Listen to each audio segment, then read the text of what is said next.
খাওয়ার জন্য? বউরে এমনি মারধর করতা না? বাবা কি মারধর করছে?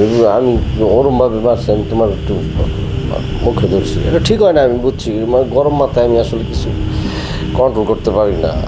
দেখো বউ, মানে বিয়ে করার পর থেকে তো আমাকে সংসারে অভাব অনটন না। মানে আমি যে জমিটা ছিল বিক্রি করলাম, বিক্রি করে চিন্তা করলাম তুমি যদি বিদেশে যাও, টাকা পয়সা পাঠাইলে অনেক জমি কিনতে পারবো, আমাকে অভাব অনটনটা কম। জমি বিক্রি করার আগে আমার একবার জিজ্ঞাসিলা তোমার বাপের রেখেছে ওই জমি, সামান্য জমিটুকু, সেটাও তুমি বিক্রি করে ফেললা? লতা, এই পৃথিবীতে সবাই তো একটু সচ্ছল হইতে চায়, বড়লোক হইতে চায়। জমিটা বিক্রি করে দিছে কি লিগে? তুমি যদি যাও বিদেশে, জর্দান যাও, তাহলে তখন টাকা পাঠাইবা না, তখন এরকম জমি 5টা কিনতে পারবো। এই জন্য তো আমি জমিটা বিক্রি করছি।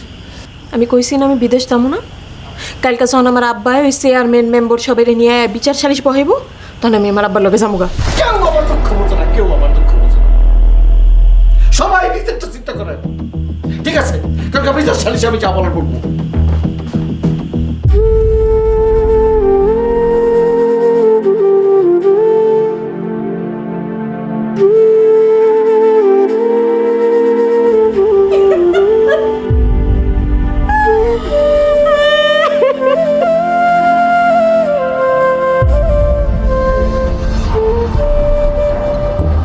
মোহাম্মদ ভাই, এই যে আমাদেরকে ডাকছেন, আপনার অভিযোগটা বলেন।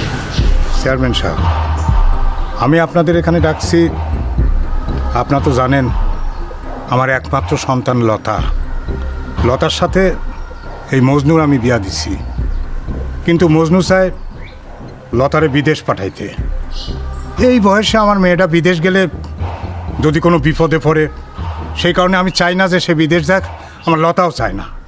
চেয়ারম্যান সাহেব, একটা কথা বলি, যুক্তির কথা।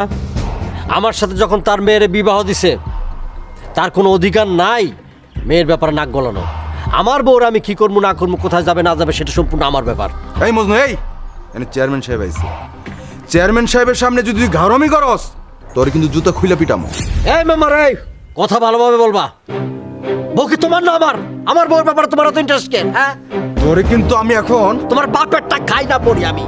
হ্যাঁ, একদম সহ্যের কিন্তু সীমা, একটা ঘুষি মারে কিন্তু নাকের হবাই গেলাম। মেম্বার গিরি ছুটে যাবো, মান সম্মান করে যাবো। আমার তখন সন্দেহ হইতেছে, হ্যাঁ, আমার থেকে নিয়া আপনার মায়ের কি মেম্বার লোকে বিবাহ দিবেন নাকি?